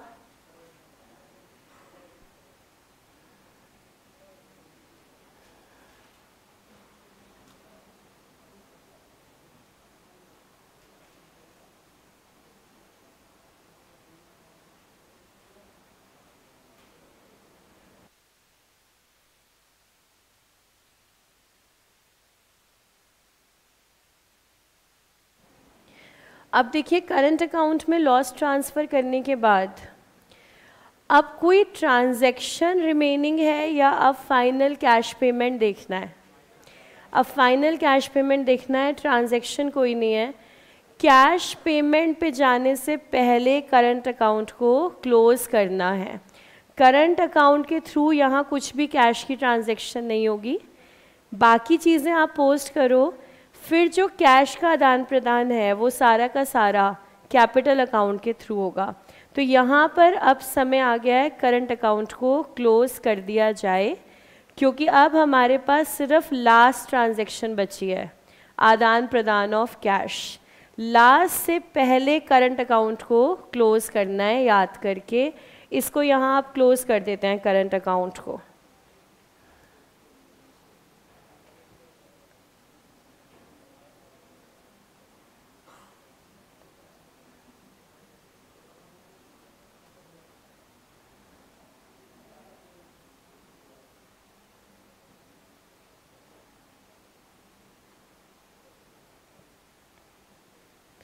तो टी की हमारी बैलेंसिंग फिगर आ रही है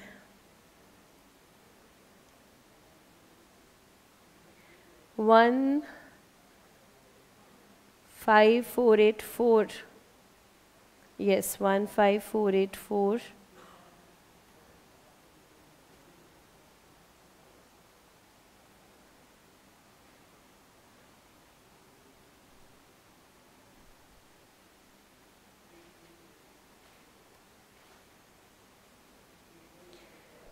शॉर्ट की है 2916।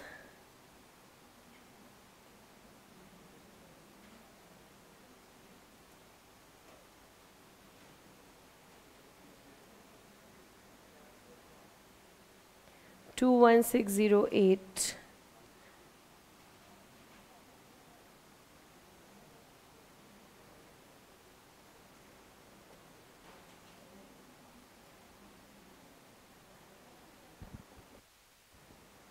पार्टनर्स करंट अकाउंट को या तो बिल्कुल स्टार्टिंग में क्लोज कर सकते हैं या फिर लास्ट में। लास्ट का मतलब है कैश से पहले, कैश का आदान प्रदान कैपिटल अकाउंट के थ्रू होगा, उससे पहले सब पोस्ट करके फिर करंट अकाउंट को क्लोज कर देंगे। करंट अकाउंट को क्लोज कर दिया, बैलेंसेस को कैपिटल अकाउंट में ले आते हैं। तो बाय टीज करंट अकाउंट,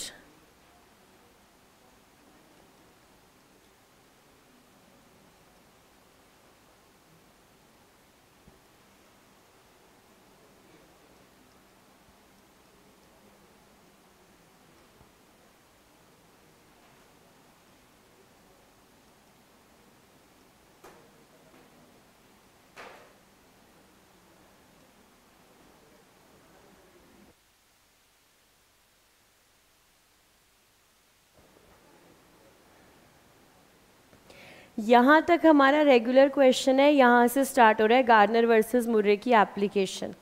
आपके पास डिफरेंट कलर्ड पेन है तो उससे लिखना आप रजिस्टर के अंदर, नहीं है तो कोई बात नहीं, अंडरलाइन कर देना। गार्नर वर्सेस मुर्रे अप्लाई करते हुए सबसे पहला काम होगा, रियलाइजेशन अकाउंट का जो लॉस है वो हम कैश के अंदर मंगवा लें। तो क्या इस समय रियलाइजेशन में लॉस हो रहा है? यस।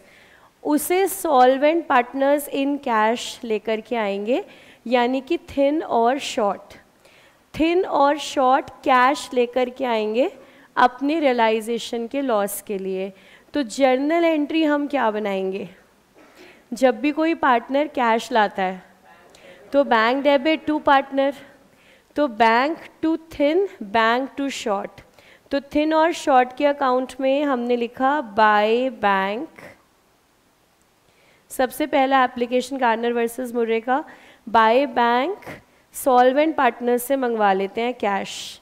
तो लॉस हमारा हुआ था 14216 और आई थिंक सेम ही आ रहा था शॉर्ट का 14216। सबसे पहला स्टेप तो ये है हमारा, रियलाइजेशन लॉस को कैश में मंगवा लो। उसके बाद दूसरा स्टेप, इनसॉल्वेंट पार्टनर का अकाउंट क्लोज करते हैं, देखते हैं कितने का लॉस आ रहा है या डेफिशिएंसी आ रही है। फैट का अकाउंट क्लोज करते हैं,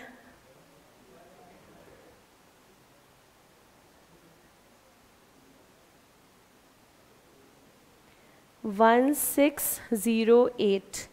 डेफिशिएंसी का मतलब है क्रेडिट साइड पर बैलेंसिंग फिगर का आना।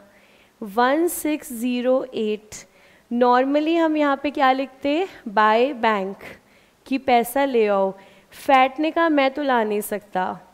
इस लॉस को बियर कौन करेंगे? थिन और शॉर्ट। तो 1608 के साथ हम लिखेंगे bye thin and short, bye thin and short. Fat ये पैसा लेकर के नहीं आएगा, इसको थिन और शॉर्ट बियर करेंगे, ब्रैकेट में डालेंगे डेफिशिएंसी।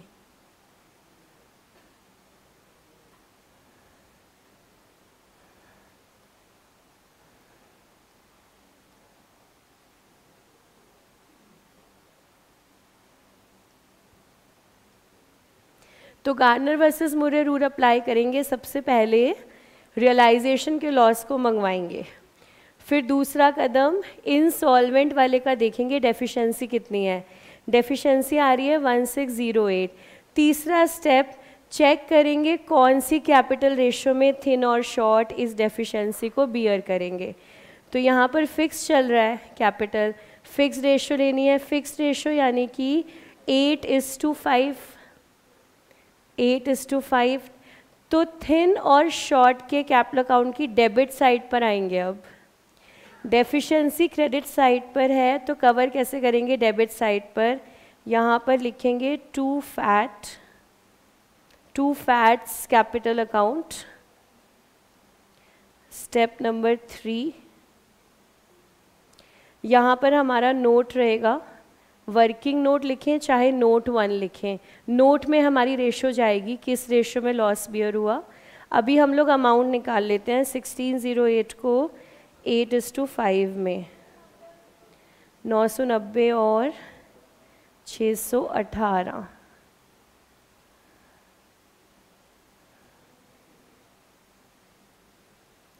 अब हमारा जो वर्किंग नोट है, आप इसको वर्किंग नोट भी कह सकते हो, सिंपल नोट भी कह सकते हो। यहाँ पर नोट हमारा रहेगा F's deficiency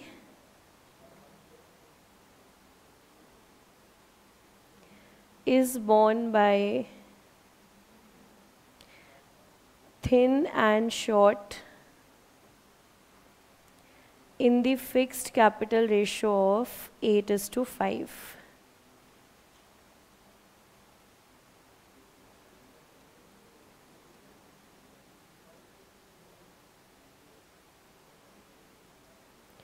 Eight is to 5 following the rule of Gardner versus Murray.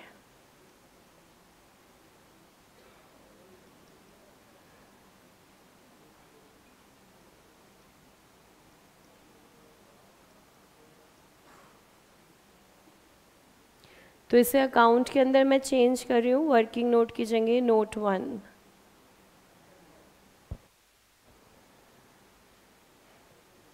ये एक स्टैंडर्ड लाइन है, ये गार्नर वर्सेस मुरे के क्वेश्चन में आएगी ही आएगी आंसर के अंदर। रेशो के लिए बस हमें एक लाइन लिखनी है, किस रेशो में इस डेफिशिएंसी को बियर किया गया है। हाँ, आप चाहो तो वर्किंग नोट नंबर 2 में लिख दो ये लाइन। देखिए सिर्फ इतना सा एप्लीकेशन है गार्नर वर्सेस मुर्रे का, इसके बाद हम कंफर्टेबली अकाउंट को क्लोज कर देंगे। हमने सिर्फ क्या किया, सबसे पहले रियलाइजेशन लॉस मंगवा लिया कैश में, फिर उसके बाद हमने इंसॉल्वेंट पार्टनर की डेफिशिएंसी का अमाउंट चेक कर लिया और उसके बाद सॉल्वेंट पार्टनर्स को बोला वो लॉस बियर कर लो अपनी अपनी कैपिटल रेशो के अंदर। इतना काम हो गया, गार्नर वर्सेस मुर्रे अप्लाई हो गया। इसके बाद रेगुलर बेसिस पर जैसे करते हैं कैपिटल अकाउंट को हम क्लोज कर देंगे। अब थिन का अकाउंट क्लोज कर देते हैं, शॉर्ट का क्लोज कर देते हैं, देखते हैं पैसा लाना है या ले जा रहे हैं। अब ये थिन और शॉर्ट पैसा ला रहे हैं कि फर्म से ले जा रहे हैं, तो डेफिनेटली फर्म से ले जा रहे हैं ये पैसा। थिन का बैलेंस आ रहा है 108,710, बैलेंसिंग फिगर टू बैंक।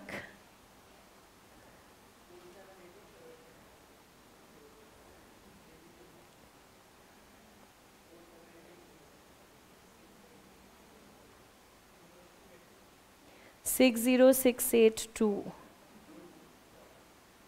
आपका कैलसी चाइना से आया है क्या?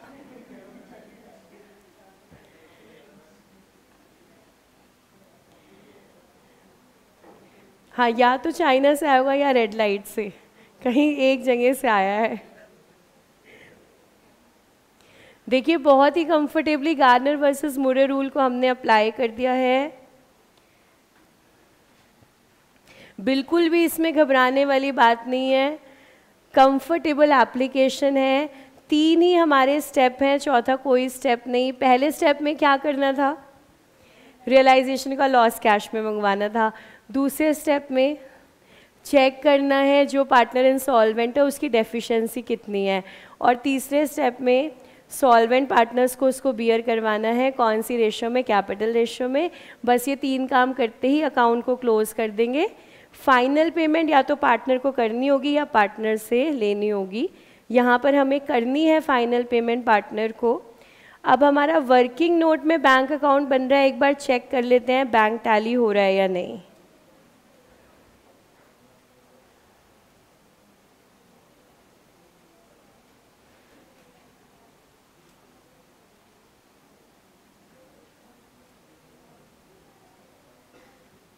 और उससे पहले जो रियलाइजेशन लॉस लाए थे पार्टनर्स उसकी कॉन्ट्रा एंट्री कर देना।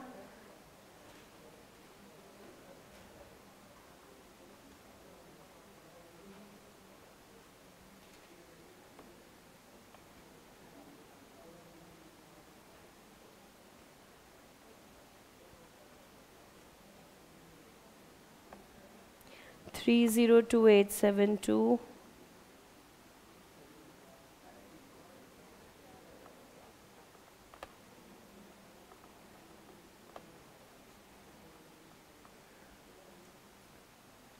यस, बैंक टैली हो गया है 302872।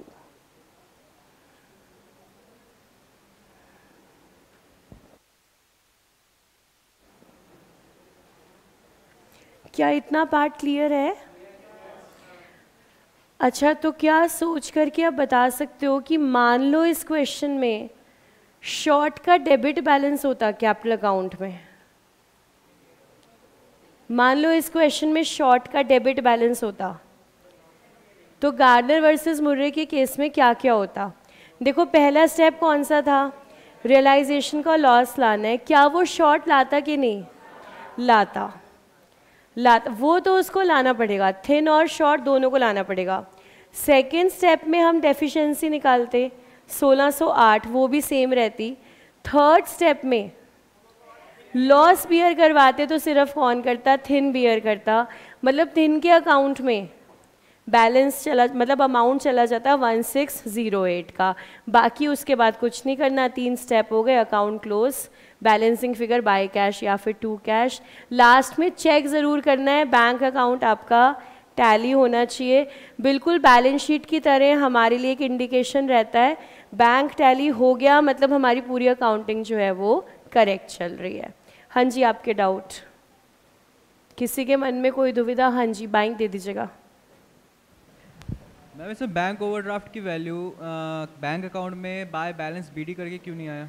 कर सकते हो, लेकिन क्योंकि क्वेश्चन ने बोला डिस्चार्ज कर दो तो इसलिए हमने उसको रीपे कर दिया। अगर क्वेश्चन ऐसा नहीं बोलता तो हम ओडी बैलेंस ले आते फिर बैंक में। Okay ma'am. तो क्योंकि वहाँ क्लियरली मेंशन्ड है कि आप उसको पे करो, इसलिए हमने उसको पहले पे किया। Any other doubt? तो चलिए फिर, क्या 1 बज गया? देखिए, आप लोगों के साथ तो समय का पता ही नहीं चलता, कैसे बीत जाता है। तो चलिए फिर, मुलाकात हमारी समाप्त हुई। अच्छा, एक क्वेश्चन जो हमने स्टार्टिंग में किया था ना, क्वेश्चन नंबर 9, जिसमें हमने करंट अकाउंट से बैलेंस पहले ट्रांसफ़र कर दिया था। देखो, अगर आप पहले ट्रांसफ़र ना करो तो इस तरीके से आपके अकाउंट बनेंगे। करंट अकाउंट पहले पूरा सब कुछ पोस्ट होगा, फिर लास्ट में ट्रांसफ़र करोगे उसको आप कैपिटल अकाउंट के अंदर। तो आप चाहो तो ये नोट डाउन कर लो, नहीं तो मैं स्क्रीन भेज दूंगी ग्रुप के ऊपर, उसमें से फिर आप देख लेना, ठीक है?